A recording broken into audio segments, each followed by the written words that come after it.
aprendemos estas palabras, nos va a ayudar mucho más a entender algo tan profundo como lo es la escatología bíblica. Entonces, como ya lo he dicho, hoy vamos a meditar, entonces tratar de aprender esa palabra o ese tema de Armagedón. Gloria sea al Señor. Entonces vamos a ir donde se encuentra la referencia bíblica de Armagedón. Apocalipsis 16, verso 16. Dice la palabra de Dios: y los reunió en un lugar que en hebreo se llama Armagedón. ¿Okay? Aquí es la única parte en la que esta palabra se menciona. Esta palabra de Armagedón es fácil recordándola. Apocalipsis 16, verso 16. Acuérdese de eso, 16, 16, ¿verdad? Ahí donde encontramos la palabra Armagedón, y no se encuentra en ninguna otra parte. Sin embargo, aquí nos dice que en hebreo, ¿verdad? O sea, ahí nos da una pista. Dice que en hebreo se llama Armagedón, o sea que su origen viene de una palabra hebrea. Entonces, cuando vamos, gloria sea al Señor, a esa palabra, me pone la primera imagen, por favor. Entonces podemos ver que esa palabra Armagedón está compuesta de dos palabras. Y esas dos palabras, la primera, gloria sea al Señor, es la palabra Har. Me pone la otra imagen, por favor. Har, esa es la primera parte. Está compuesta de dos palabras. Armagedón está compuesta de dos palabras. En hebreo la primera es Har, que significa monte, montes, montañas, montaña, colina, región montañosa. ¿Okay? Y la otra palabra es Megidón. Y esa palabra Megidón, gloria sea al Señor, significa, dice un reencuentro. Megidón o Megido, un lugar en Palestina. Entonces, Megidón o Megido es el lugar, ¿verdad? Es un lugar. Entonces, cuando juntamos Har, Megidón, tenemos Armagedón o Armagedón, que nos está dando la idea de un lugar que se encuentra dentro de unos montes. ¿Okay? Eso es lo que significa la palabra Armagedón.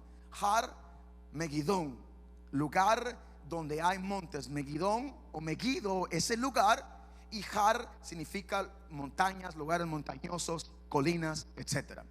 Entonces, ese lugar se encuentra actualmente en lo que comprende el territorio de Israel. Gloria sea al Señor. Y yo le voy a mostrar un par de fotos de cómo se mira ese lugar. Si usted se puede ver, se va a dar cuenta aquí, está rodeado de montes o de montañas. Y ponme la otra foto, por favor. Aquí igual tomaron esta foto de estos montes. Y puede ver hasta aquí atrás también están montañas o montes o colinas. Entonces eso es lo que significa. Esa es la idea de Armagedón, de un lugar que se llama Gidón, que está donde hay colinas. Entonces eso es en sí la palabra Armagedón. Eso es lo que es, ¿verdad? Es un lugar que se llama Gidón, que se encuentra o Gedón, que se encuentra en un lugar donde hay colinas, donde hay montes, ¿verdad? Entonces, y ahora que ya tenemos un poco más clara la idea de lo que significa el nombre y de dónde se encuentra, que se encuentra en el territorio de Israel, y de cómo se ve, ¿verdad? Porque por eso pusimos un par de fotos. Ahora veamos lo que la Biblia dice que va a acontecer en ese lugar. Espero que el que está con el teléfono esté tomando notas. Gloria sea al Señor. Dice, entonces vamos a ir a Apocalipsis 16, 12 para ver qué es lo que va a tomar lugar ahí, qué es lo que va a acontecer. Entonces dice Apocalipsis 16, 12: el sexto ángel derramó su copa sobre el gran río Éufrates, y el agua de este se secó, para que estuviese preparado el camino a los reyes del oriente. Entonces notemos que el río Éufrates se seca, pero se seca calculadamente. O sea, se seca con intencionalmente. No se seca por accidente, sino que se seca intencionalmente y con un propósito. ¿Por qué se seca el río Éufrates? Porque ahí dice la palabra, lo leímos, voy a leer, dice: para que se estuviese preparado el camino a los reyes del oriente.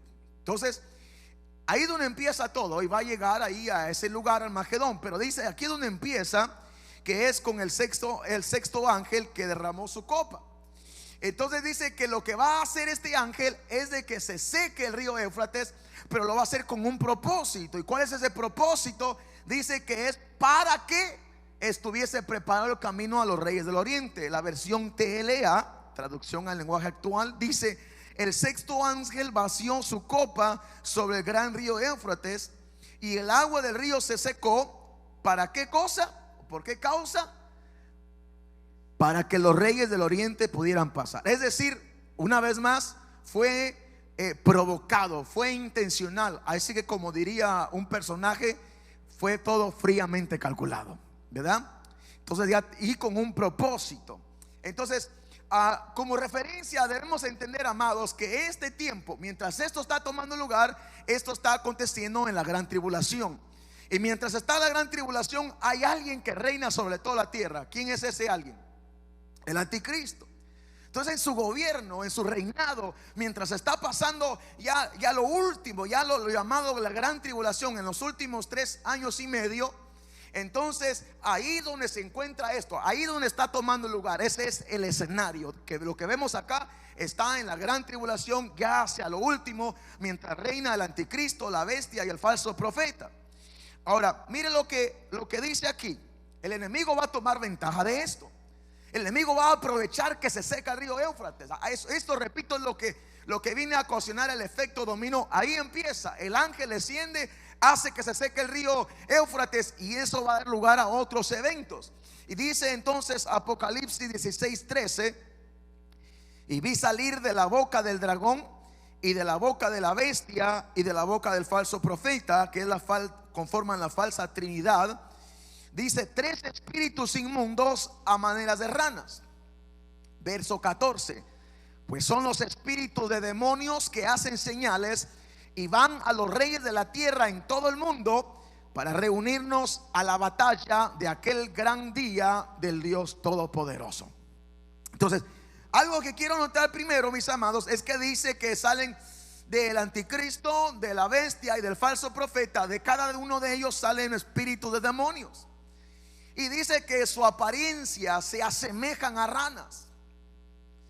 Ahora, yo me ponía a meditar, queridos, porque la Biblia enfatiza que tenían apariencia de rana, no solamente por agregar un dato más, sino que nos está brindando información que debemos de saber.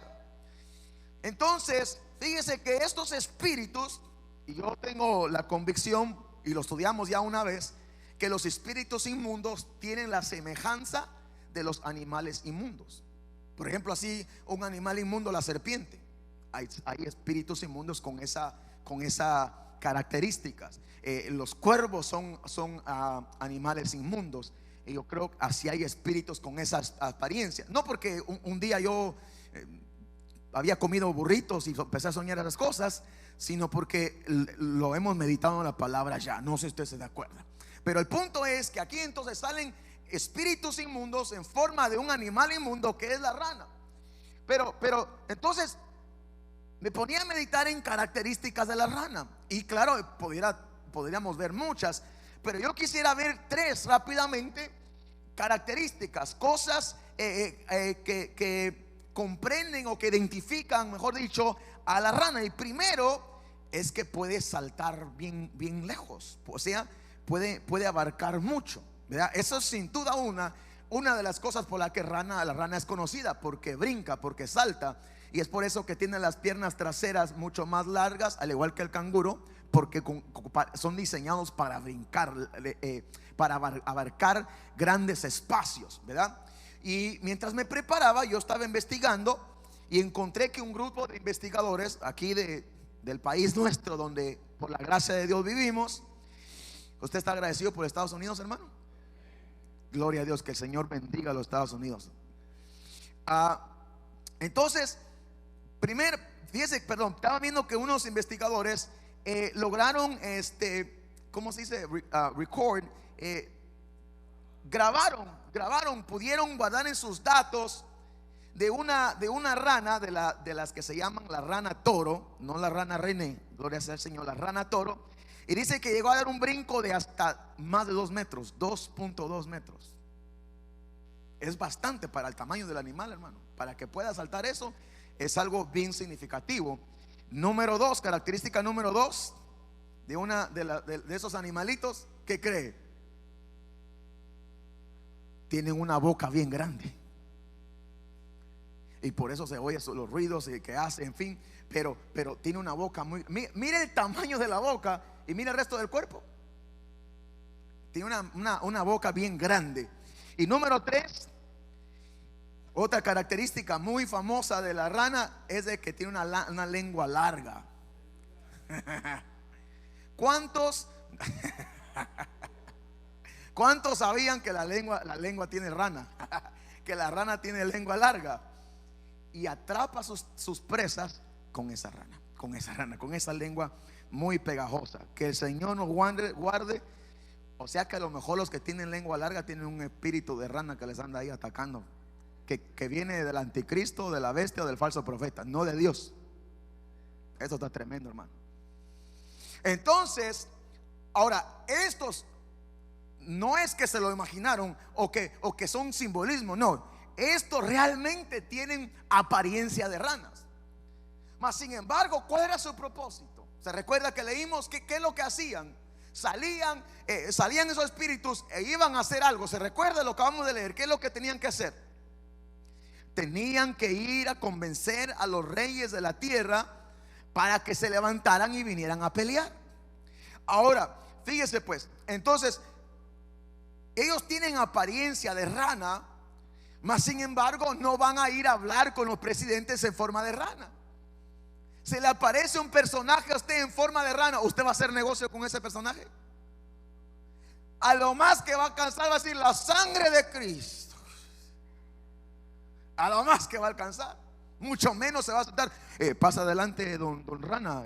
Sí, vamos a platicar, ¿verdad? Y mire, como decía, saca la lengua, ¿verdad? No, sino que aunque ellos tienen la apariencia, la Biblia lo dice, de ranas, aunque son espíritus, no van a ir en esa condición. Entonces, yo pienso que pueden hacerlo, ir a dialogar o ir a convencer a los reyes a que se levanten y vengan a guerrear.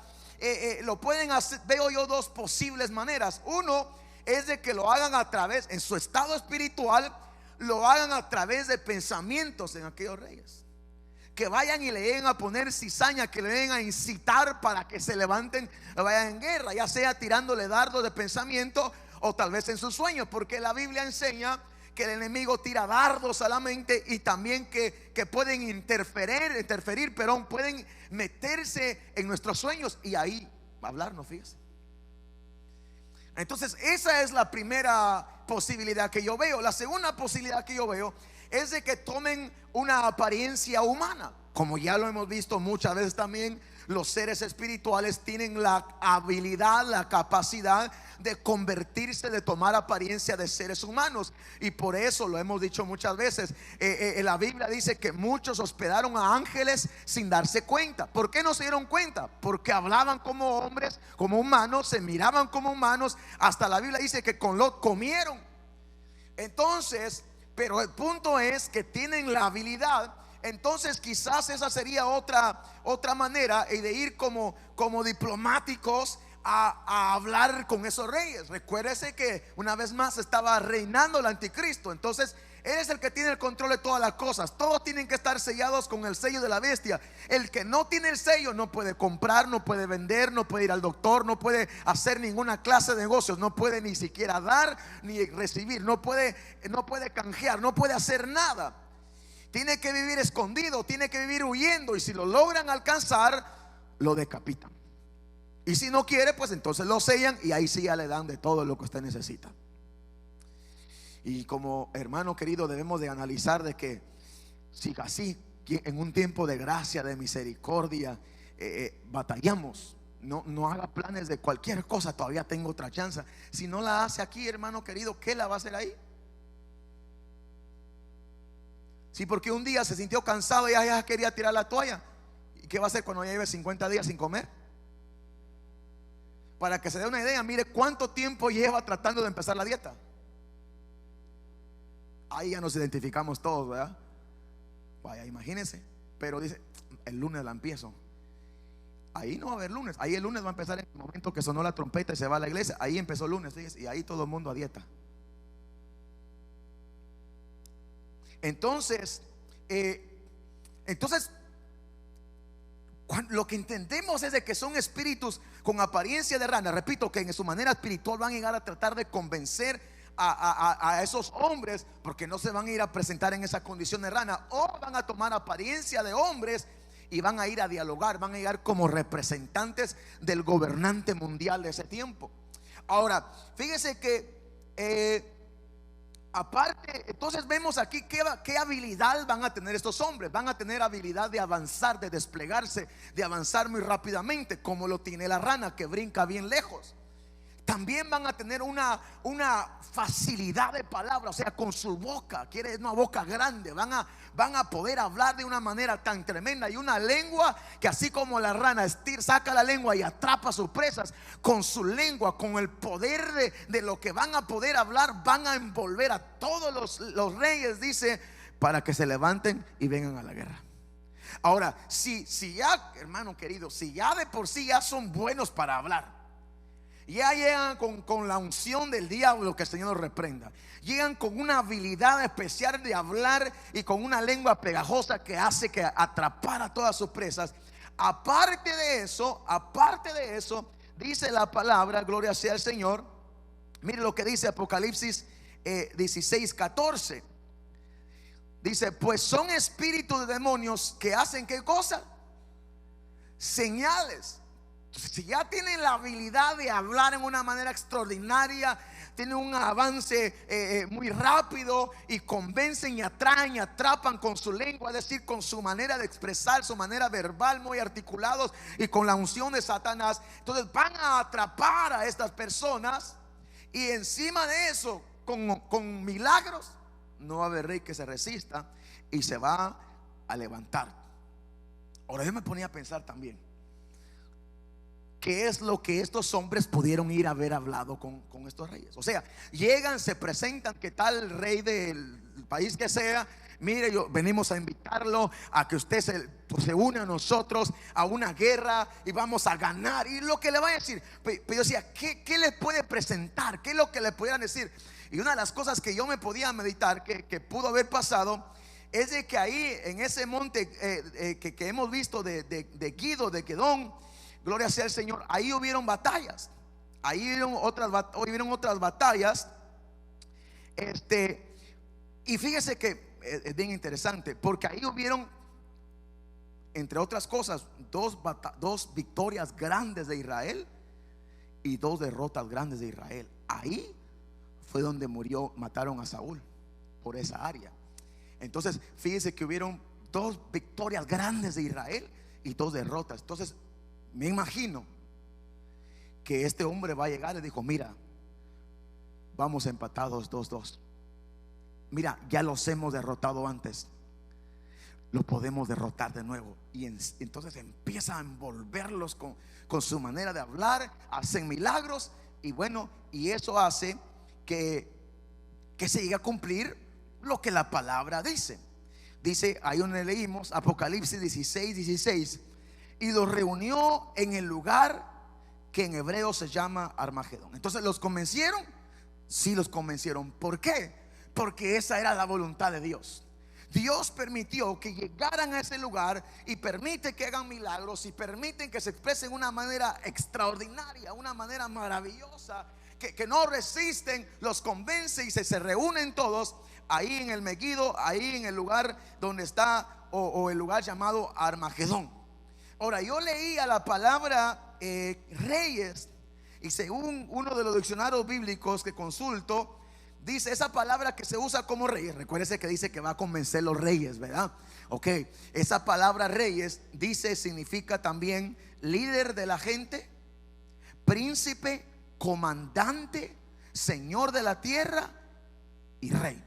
Es decir, cuando dice reyes, no necesariamente va a ir con aquellos que tienen un trono y tienen una corona, sino que va a ir con los gobernantes de las naciones, va a ir con los comandantes de ejércitos poderosos, va a ir con la gente que tiene autoridad, con los señores de la tierra, con la gente de poder. No va a ir con los de menor rango, sino que se va a dirigir a la cabeza, se va a dirigir a las potencias, a los que tienen poderes, a ellos, y los va a convencer, sin importar qué país sea. Y qué potencia tengan, estos van a tener una unción tan tremenda para hablar, y van a hacer milagros que aún los ejércitos más poderosos se van a rendir a él y se van a unir para que el anticristo los guíe en esta guerra. ¿Estamos hasta acá? Ok, ahora, ¿para qué es que se unen? Para pelear. Pero ¿contra quién van a pelear? Porque van y dicen: peleemos, peleemos. Entonces se levantan para pelear contra el pueblo de Israel. Ahora, otra cosa que yo me ponía a pensar, que a lo mejor estos tres espíritus con apariencia de rana van a hablar con esos reyes, es de que la Biblia, fíjese, la Biblia habla que el mar se abrió. ¿Y qué pasó cuando se abrió el mar? Se secó una parte y el pueblo de Israel salió de Egipto. Después se abrió también el río Jordán. La corriente, en lugar de ir en su dirección normal, fue a lo contrario, se secó y pasó el pueblo. Entonces, a lo mejor lo que usan estos espíritus para decirle a esta gente: tenemos que levantar y guerrear, es porque aquí se seca un río. ¿Se recuerda? Se seca el río Éufrates. Entonces quizás ellos dicen: mira, cuando se secó el Mar Rojo, los de Israel salieron y arrasaron con todos los que se le pusieron en camino. Y después, cuando se abrió el río Jordán, ellos entraron y fueron a conquistar. Y ahorita se ha abierto el río Éufrates, y si a lo mejor ellos van a salir para conquistarnos, para atacarnos, entonces a lo mejor usa esa explicación o esa razón para incitarlos a que se levanten, y así llegan ahí al Armagedón para pelear, para unirse contra Israel. Ahora, una vez más, se lo dije, a ver si usted se recuerda. ¿Qué es lo que dio origen a esto? Que ya están los ejércitos más poderosos, ya están los comandantes más poderosos, están ahí ya reunidos, listos para pelear. Pero ¿por qué están ahí? Porque unos espíritus en forma de rana salieron del anticristo, de la bestia, del falso profeta, y los fueron a convencer. Pero antes de eso, ¿qué pasó? Se secó el río Éufrates. ¿Pero por qué se secó? ¿Por voluntad del diablo? ¿Porque el diablo usó un poder para secar el río? No. ¿Por qué se secó el río Éufrates? Por la voluntad de Dios, porque un ángel de parte de Dios derramó esa copa que provocó que se secara eso. Es decir, estos ejércitos, estas potencias mundiales se levantan para ir a pelear lo que no saben que es Dios el que ha permitido que lleguen hasta ese lugar.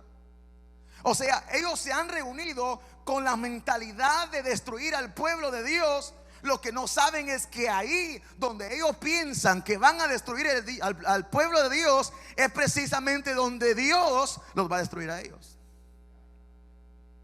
Por eso, hermano querido, qué hermoso es ser parte del pueblo de Dios, porque Él dice: mía es la batalla. A veces nos afanamos y queremos pelear por nosotros mismos, y queremos defendernos y pelear nuestros derechos, y decimos: no, es que eso no es justo, y tratar de pelear por nuestra propia cuenta. Pero cuando peleamos por nuestra propia cuenta, Dios se hace a un lado. Pero cuando dejamos que la voluntad de Dios dice: yo peleo por ustedes. Y hermano, la Biblia dice que cuando Pablo perseguía a la iglesia, no a Cristo, a la iglesia, Cristo se le aparece y le dice: Pablo, ¿por qué me estás persiguiendo? Es decir, el perseguir a la iglesia, el perseguir al pueblo de Dios, es como perseguir a Dios mismo. Y mientras nosotros permanezcamos en sus caminos, mientras nosotros permanezcamos en su voluntad, aunque se levanten los países más grandes en este caso, o se levanten los problemas más grandes, o vengan los problemas de economía, vengan lo que sea, podemos estar seguros que Dios tiene el control de todas las cosas, aún cuando las cosas no parece que está yendo bien. Porque dime, ¿qué nación va a creer que todo le está yendo bien? ¿Qué nación va a pensar que Dios lo está ayudando cuando el mundo se está levantando, cuando los ejércitos más poderosos están dirigiéndose hacia ellos para destruirlos? No parece que es la voluntad de Dios, no parece que Dios está en el asunto. Pero aquí dice la palabra que la única razón por la que lograron llegar hasta el Armagedón es porque Dios se lo había permitido. El enemigo solamente puede llegar hasta donde Dios se lo permita. Así es que, querido, tú y yo podemos estar confiados que aunque se levante guerra contra nosotros, como dijo David, yo estaré confiado. Él dijo: aunque se levante contra mi guerra, no temerá mi corazón. Una cosa he demandado a Jehová, y esta buscaré, que esté yo en la casa de Jehová todos los días, porque dice: ahí me esconderá de lo malo. Hermano querido, en la casa de Dios es como un refugio. No importa qué tan grande sea el enemigo, le damos gracias a Dios porque tenemos un Dios que nos ama, tenemos un Dios que nos defiende, un Dios que tiene control de todas las cosas. Aunque no lo parezca, aunque parece que te está llevando el río, Dios, el Dios que yo le sirvo, el Dios que habla la Biblia, tiene el control de todas las cosas. Gloria a Dios. Dios puede usar hasta los enemigos más poderosos para bendecirnos. Dios puede usar hasta nuestro propio enemigo para enderezarnos. Dios puede usar nuestro propio enemigo para que comprendamos y nos metamos a su camino. Dios puede usar hasta el mismo enemigo para poder hacer su voluntad en nosotros. ¿No me crees? Pregúntale a Job. Dios permitió que el enemigo fuera y lo hiciera pedazos, porque dice la Biblia, pero después Dios le dio el doble de lo que tenía. La Biblia dice que Dios permitió que el pueblo de Israel fuera afligido para la postrer, para al final hacerle un bien. Dios, antes a veces, querido, de darnos una bendición, antes de contestar las peticiones, a veces permite que venga el enemigo a hacernos cosas, ponernos cosas de problema. ¿Por qué? Para probar nuestros corazones. Y aquí esta gente se está reuniendo con la mentalidad de ir a destruir lo que no saben que van para ser destruidos. Alabado sea Dios. Confiemos en Jehová nuestro Dios. No importa qué tan grande sea el gigante, confiemos en Dios. Aunque nos rodee la guerra, aunque nos rodee enemigos poderosos, confiemos en Dios, porque Dios está con nosotros. Ahora, mire lo que pasa aquí. Entonces, gloria sea al Señor. ¿Usted cree que Dios puede usar lo malo, lo feo para nuestro propio bien? Sí. Hasta ese hermano que te cae mal, Dios lo está usando para ponerte humilde. Ese hermano que le diste una vez raite en tu carro y te dejó tirados los chips ahí y todo, Dios lo está usando, es un siervo de Dios. Dale gloria a Dios. Ese hermano que ya le ha dado raite como 40 veces y nunca te dice: aquí está una cora para gas. Dios es un siervo, una sierva de Dios. Dios lo está usando para probar tu corazón.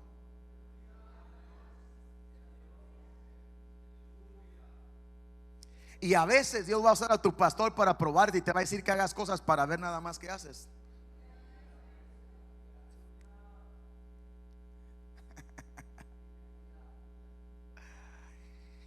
A aquel joven le preguntaron: ¿y él por qué nació ciego? ¿Quién pecó, él o sus padres? Y Jesús dijo: no, nadie pecó. Lo que pasa es que Dios tiene una manera de obrar que el hombre no entiende. Nadie pecó, ni él ni los padres. Lo que pasa es que Dios, hasta algo más horrible, algo más triste, más doloroso, como que nazca alguien ciego. Dijo: aún la ceguera, aún cuando está todo oscuro, aún cuando no se ve nada, aún dice eso Dios lo permite. No fue el diablo, no fue que se cayó, no fue por tanto ver tele, no fue por la edad, fue que Dios lo permitió para mostrar su gloria en él. O sea que aún el momento más oscuro, Dios lo puede usar para mostrar su gloria. Yo no sé por qué situación podamos estar atravesando, pero aún en los momentos oscuros dice: no, no, no, esa enfermedad no es por ninguna causa, fue Dios, no fue el diablo, no fue brujería, no fue el enemigo, fue Dios. Fue Dios el que su soberanía lo permitió, pero lo permitió por una cosa: para que después de unos años de sufrir de la ceguera apareciera el Hijo de Hombre, le devolviera la vista y vieran que Él era poderoso. Hay cosas que Dios usa, hay trámites que se atrasan, hay trabajos que no nos dan, hay gente que no nos ama, hay puertas que se cierran, que no es el diablo sino que es Dios, para mostrarnos su soberanía, porque cuando Él quiere la abre y no hay quien la pueda detener. Alabado y exaltado sea Dios. Él realmente es el Dios que abre y nadie puede abrir, cerrar, el Dios que cierra y nadie puede abrir. Alguien puede bendecir a ese Dios. Ese es nuestro Dios, ese es nuestro Dios poderoso, aleluya. Entonces el verso siguiente, fíjense que aquí pasa algo bien interesante. El verso siguiente dice: el séptimo ángel. ¿Qué número de ángel fue el que derramó su copa e hizo que se secara el Éufrates? ¿Se recuerda? El sexto. Y aquí está hablando el séptimo. Ahí dice Apocalipsis 16:7: el séptimo ángel derramó su copa por el aire. ¿Y se recuerda dónde derramó su copa el ángel sexto? En el río. Este es otro ángel, es el séptimo, y derrama la séptima copa, pero es en el aire. Y salió una gran voz del templo, del cielo, del trono, diciendo: hecho está. Ahora fíjese qué interesante, porque aquí entonces deja a un lado la copa 6, deja a un lado el sexto ángel, como que no sabemos qué pasó. Lo que sabemos es de que se juntaron, que se estaban dispuestos a entrar a la guerra, que aquellos espíritus los convencieron con su manera de hablar y con sus milagros, los convencieron, ya están ahí en Armagedón, listos para la batalla, y ahí se queda, ya no dice más. Y empieza la séptima copa y empieza a hablar acerca de que en su ira Dios empieza, y Dios se acuerda de Babilonia. Ahora, cuando habla de Babilonia, no está hablando del país, gloria sea al Señor, si no estoy equivocado es Irak, sino que está hablando de una entidad, de algo espiritual que ha venido a contaminar la tierra. Mire lo que dice la palabra del Señor en Apocalipsis 17:5. Dice: y en su frente un nombre escrito, un misterio. Dice: Babilonia la grande, la madre, la matriz, de donde origina, dice, todas las rameras, la madre de las rameras y de las abominaciones de la tierra. Entonces, todo lo que es abominación delante de Dios, todo lo que a Dios no le agrada, tiene un origen, tiene una matriz. Alguien la dio a luz, y esa se llama, es una entidad, no es un país, es una entidad espiritual, es un sistema que se llama Babilonia. Y ahí en la copa 7 es donde Dios empieza a hacer los juicios en contra de Babilonia. Capítulo 7 está la condenación de la gran ramera, es decir, Babilonia. Capítulo 18 habla de la caída de la misma. Entonces en el 16 empieza el juicio. Deja atrás lo que estamos hablando en Armagedón, entra el ángel 7 y empieza a hablar del juicio contra Babilonia. Hasta pasa el 17, pasa el 18 y está la caída. En el capítulo 9 hay una fiesta, hay una celebración, porque la ramera o Babilonia ha sido juzgada. Entonces ahí en ese capítulo 19, mientras hay una festividad, hay una fiesta celebrando que Babilonia ha sido derrocada, que ha sido destruida, que ha sido juzgada, ahí dentro de eso Juan oye a un ángel y que empieza a hablar de las bodas del Cordero, y eventualmente empieza a hablar de la cena de las bodas, que usted se recordará que no es lo mismo. Ahora, cuando parece que porque, hermano querido, repito, esto está hablando de algo completamente diferente, y como que deja el tema de Armagedón ahí en pausa, como que lo deja ahí a la mitad, o lo deja sin terminar, como usted lo quiera ver, y empieza a hablar de otro tema. Pero cuando vemos la Biblia, ahí en ese mismo capítulo 19, como que el Señor vuelve a retomar ese tema. Y yo no sé usted, quizás a usted nunca le ha pasado eso, pero yo a veces siento como que Dios me ha puesto en pausa. Como que los planes, las metas, los anhelos, los proyectos, etcétera, etcétera, etcétera, como que Dios me deja en pausa, como que dice, please hold. Cuando usted llama, ¿verdad? Por favor, ¿puede esperar un momento? Sí, dice usted. Y ahí pasan los minutos y pasa el tiempo y nunca le contestan, y usted se empieza a frustrar, se empieza a desesperar hasta el punto que cuelga. Y espiritualmente, querido, repito, a usted quizás nunca le ha pasado. Yo le vengo a contar que a mí se me ha pasado, que siento que Dios me ha puesto en hold, que Dios me ha puesto en una pausa, y como que miro que las historias otras se están desenvolviendo. Así como pasó aquí, como que, permítame ponérselo de esa manera, como que la historia del ángel número 6, Dios le dice, espérate. Y empieza a desarrollar la historia del ángel número 7 con la copa séptima, y la lleva al final, porque él viene hablando de una ira en contra de Babilonia, la gran ramera, y la lleva hasta el final, mientras que el ángel sexto todavía se queda y solo dice que llegaron y se reunieron, no habla nada más. Y a veces, hermanos queridos, nosotros sentimos como que vamos avanzando y de repente viene una pausa y miramos que otros empiezan a avanzar y otros que venían más atrás empiezan a avanzar. Otro que así ejercía alguna cosa que yo ejercía algo en el ministerio, o Dios me usaba de alguna manera, o en el trabajo o en la familia. Sentimos que vamos avanzando y de repente nos ponen hold, nos dice quédate aquí, y vemos que otros empiezan a pasar. Y empezamos a ver que ahora aquel hermano es el que profetiza, ahora es aquella hermana la que profetiza, ahora aquel hermano es el que se goza, y yo estoy aquí viendo para arriba contando cuántas reglas hay aquí arriba.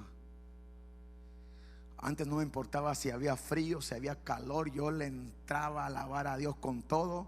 Ahora como que no es conmigo la cosa.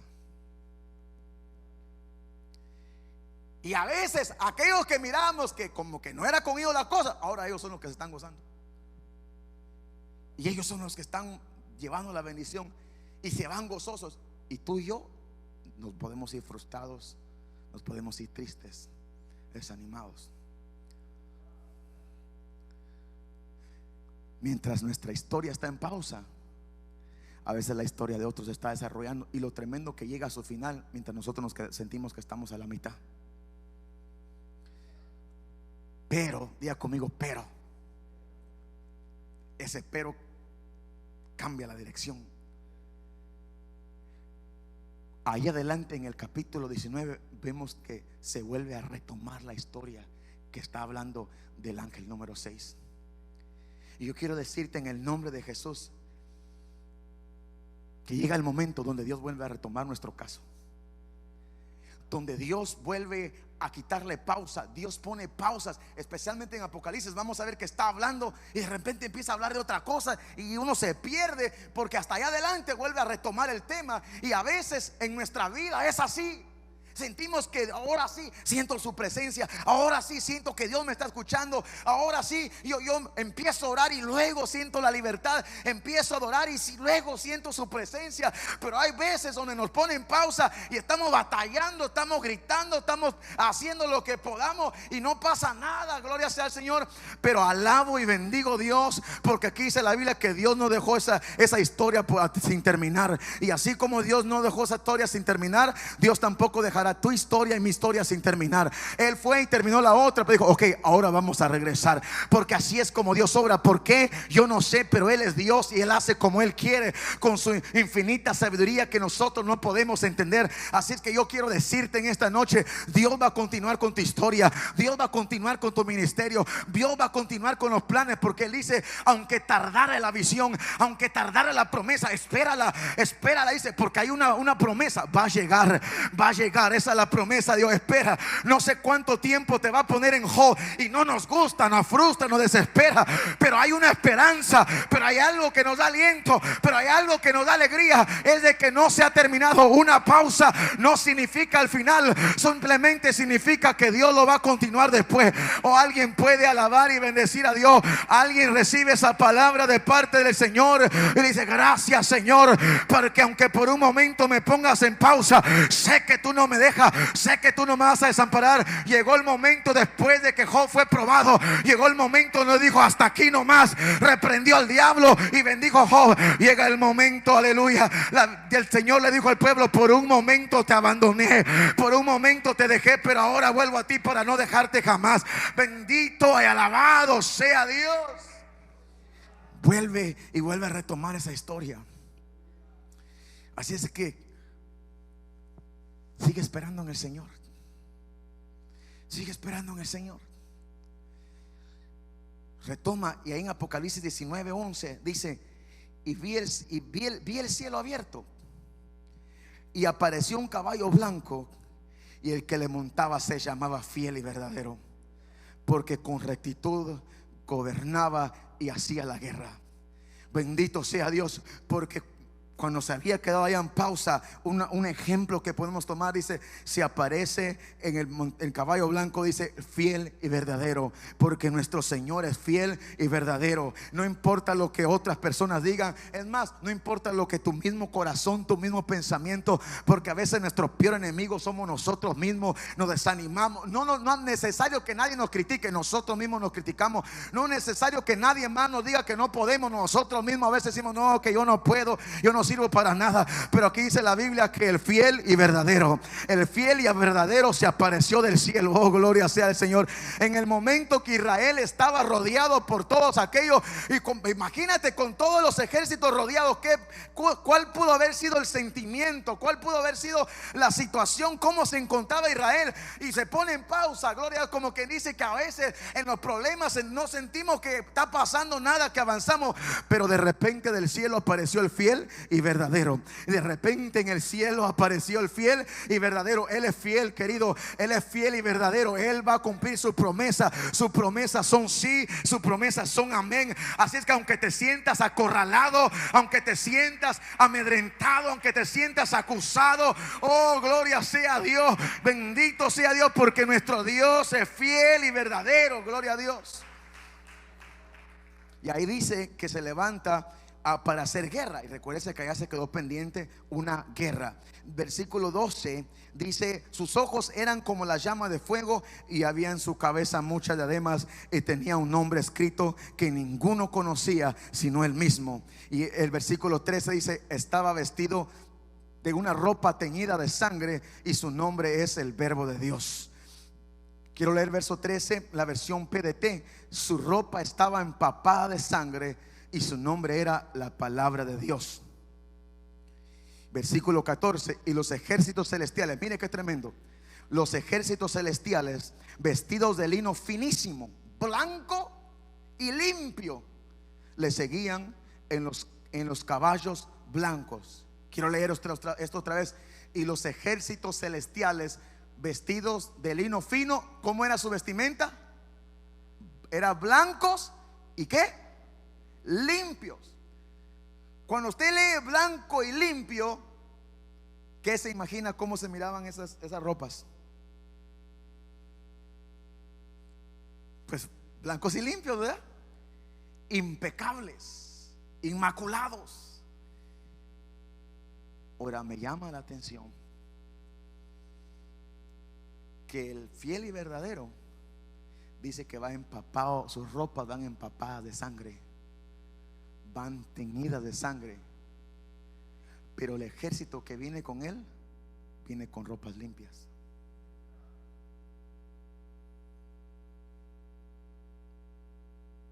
Si él no hubiera venido con ropas empapadas de sangre, los empapados de sangre hubieran sido los que venían con él. Pero gracias a que sus ropas fueron empapadas de sangre, es decir, que derramó su sangre, ahora los que le seguían podían venir con ropas limpias. Es decir, a causa del sacrificio de él, los otros ahora podían tener ropa limpia y sin una mancha. Oh, hermano querido, gracias al sacrificio del Señor es que nuestros pecados son borrados. Si no hubiera sido que el Señor hubiera muerto, nosotros hubiéramos tenido que morir. Pero gracias a que su ropa fue empapada en sangre, gracias a que Él murió, tú y yo no tuvimos que morir. Oh, bendito sea Dios, porque su muerte nos dio vida, su angustia nos dio paz, su castigo dice que fue la paga de nuestro pecado, hermano. Dios cargó sobre Él la carga de nuestro pecado para que tú y yo pudiéramos tener perdón. Bendito sea el Señor. Quien se aparece en la nube es alguien que pagó el precio que tú y yo pudiéramos haber pagado, pero como no lo pagamos nosotros, lo pagó Él. Ahora podemos disfrutar de su gozo, de su misericordia, y eso se lo debemos al Señor. Que nunca se nos olvide que todo lo que tenemos es por su sacrificio en la cruz del Calvario. Ahora podemos obtener muchas cosas, victorias, qué sé yo, podemos tener conocimiento, pero todo empezó en un sacrificio en la cruz del Calvario. Ahora tú puedes ser prosperado, puedes tener revelación, tú puedes tener dones, puedes tener ministerio, lo que sea, pero todo dio origen en la cruz del Calvario, donde Él derramó su sangre preciosa. A Él sea la gloria, a Él sea el honor, a Él sea la adoración, a Él sea la alabanza por siempre, para siempre. Él venía empapado de sangre para que los otros que venían con Él no tuvieran que pasar por eso. Él pasó por ese sacrificio para que nosotros no tuviéramos que pasar por Él. Alabado sea Dios.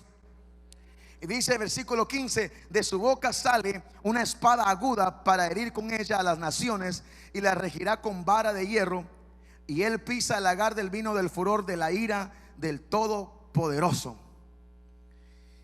Mire qué tremendo. Se aparece y de su boca sale una espada aguda. No va a creer que sale un sable, ¿verdad? Una espada y empieza a matar a la gente. Digo que es la palabra, que es una espada. O sea que solo habla y los mata. Tanta bulla, hermano. Vienen ahí con sus tambores, vienen en guerra y se levanta, viene con un montón de tanques, un montón de helicópteros, y de ahí viene el Señor, el fiel, justo y verdadero, el que viene con sus ropas empapadas de sangre, que representa el sacrificio que hizo por nosotros, y abre su boca y los mata. Nuestra situación, todo lo que a veces ocupa es una palabra de Dios. Pero como en lugar, perdón hermano, yo no quiero molestarlo, pero como en lugar de leer la Biblia nos ponemos a ver YouTube. ¿Todavía están aquí o ya se fueron? Aunque sea, ouch, diga algo para que yo diga, aquí están los hermanos. Mire qué enemigo más poderoso. Una palabra del Señor. Una palabra del Señor vino a acabar con todo. Ahora, versículo 15 de eso ya lo leímos, ¿verdad? Bueno, eso ya lo leímos. Regresemos ahí Apocalipsis 19, pero versículo 16 dice: en su vestidura y en su muslo tiene escrito este nombre: Rey de Reyes y Señor de Señores. Ahora tiene un nombre más grande que dice que nadie lo conoce, solo Él. Rey de Reyes y Señor de Señores, ese sí lo conocemos, pero Él tiene otro más grande. Versículo 17: y vi a un ángel que estaba en pie en el sol y clamó a gran voz diciendo: todas las aves que vuelan en medio del cielo, venid y congregaos a la gran cena de Dios.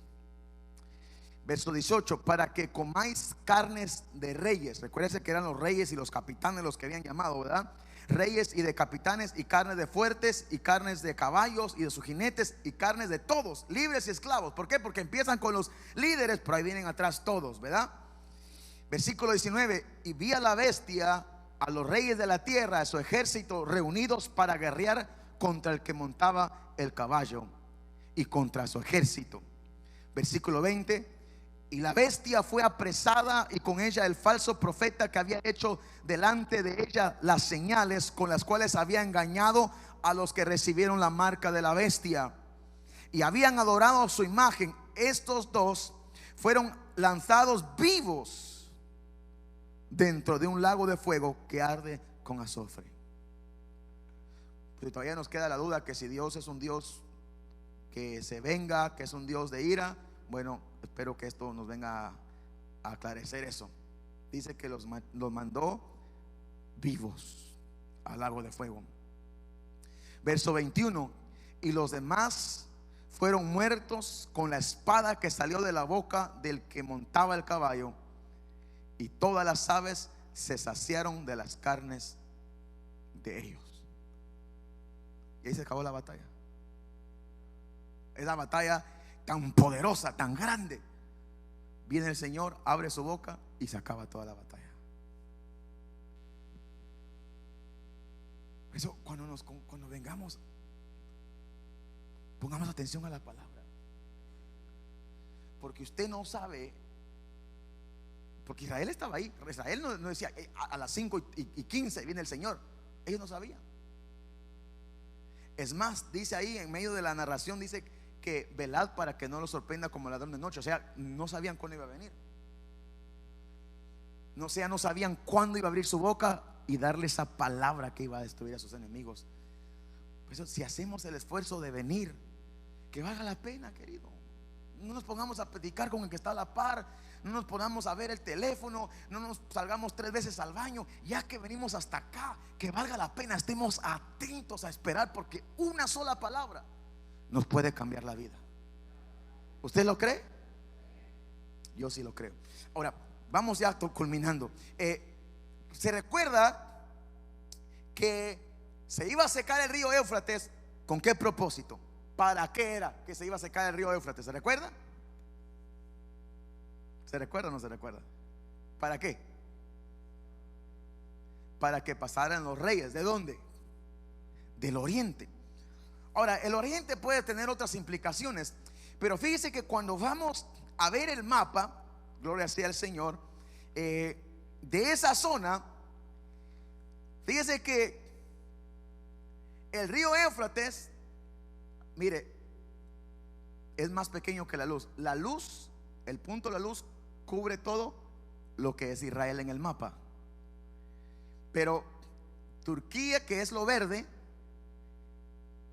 y lo que es Irak, lo rosadito, el río Éufrates empieza aquí en Turquía y atraviesa Irak y termina casi en lo final de Irak. Entonces, si usted se da cuenta, ya me está dejando vamos a ver, tengo otro.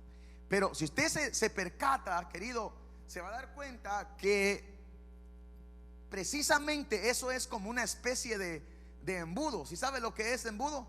Fano. Mire, todas esas naciones grandes, pero aquí, mire, es un gran territorio, ¿verdad? Pero aquí es como que es la cintura. Mira, aquí hay agua y aquí también hay agua. Y se da cuenta, de aquí para acá es como que la cintura, no sé cómo ponerle un embudo, pero aquí está el río Éufrates. Entonces, este es el oriente de Israel. Entonces, esto se va a secar, como quien dice, ahí hay una puerta hecha de agua que impide que pasen todos esos ejércitos. Pero entonces lo que va a pasar es de que se va a cerrar esa puerta, o se va a abrir, mejor dicho, secándose el río, se va a secar. Entonces va a haber puerta libre para que todos estos se puedan reunir para ir a atacar este pedacito de gente que está aquí. No de gente, va de tierra. Pero eso va a pasar porque un ángel de parte de Dios lo va a provocar. Es decir, Dios va a abrir las puertas para invitar a todos los reyes del oriente. Vengan, reúnanse, y va a permitir que salgan aquellos espíritus para que los convenzan. Pero eso Dios lo va a hacer todo ya planeado, para que una vez que estén ahí reunidos, lo destruya con la espada de su boca. Ahora, mire qué países miramos acá: Rusia, China, India, Japón, Corea del Sur, Corea del Norte, Irán, Turquía, Irak. Todo eso están de este lado. Ahora, si usted busca en Google, que todo lo sabe, y Facebook, que todo lo cuenta, si usted busca en Google, busque ejércitos más poderosos, y se va a dar cuenta que de este lado del continente casi que solo Estados Unidos y Brasil son una potencia en ejército. Perdone si insulté su ejército, ¿verdad? de ustedes. Pero las grandes potencias militares, la India es uno de los ejércitos más poderosos. Rusia, China, Corea del Norte, Corea del Sur, son uno de los países con los ejércitos más potentosos, más poderosos, que cuentan con un, ¿cómo se dice? Budget, con un dinero, con mucho dinero para invertir en su ejército. Entonces la mayoría, casi la totalidad de las potencias de los ejércitos están al oriente. Y su enemigo es este puntito que está acá. Pero no lo hacen porque el río impide que pasen. Pero va a llegar un momento donde Dios le va a dar la orden al ángel que seque el río, en otras palabras, que abra las puertas para invitar a que estos enemigos de Israel se junten todos para ir a atacarlo. Pero ahí es donde Dios los va a matar. Ahora, quiero leerte un par de versículos y aquí termino. Mira lo que va a pasar entonces. Zacarías 12, 9, 10 y 11. Cuando llegue ese día, porque Dios va a matar a los enemigos. Se imagina cómo está Israel, pero llega Dios y le da la victoria. Entonces cuando llegue ese día, Zacarías 12, 9, me daré a la tarea, Dios hablando, de destruir a todas las naciones que vengan en contra de Jerusalén. Verso 10. Entonces derramaré un espíritu de gracia y oración sobre la familia o la casa de David y sobre los habitantes de Jerusalén. Me mirarán a mí, a quien atravesaron, y harán duelo por él como por un hijo único. Se lamentarán amargamente como quien llora la muerte de un primer hijo varón. Entonces cuando llega el Señor montado en ese caballo blanco, que llegan sus muslos escritos Rey de Reyes, Señores, Señores, Él habla y con la espada de su boca mata a todos sus enemigos. Viene un espíritu sobre Israel de gracia y un espíritu de clamor, y ellos empiezan a ver a aquel ser que los ha defendido, aquel ser en el cual ellos no sabían quién era. Y dice, y ellos empiezan, y lo que hacen es que se ponen a llorar. Se ponen a llorar porque se dan cuenta que el que los ha salvado es el que traspasaron, es el que mataron.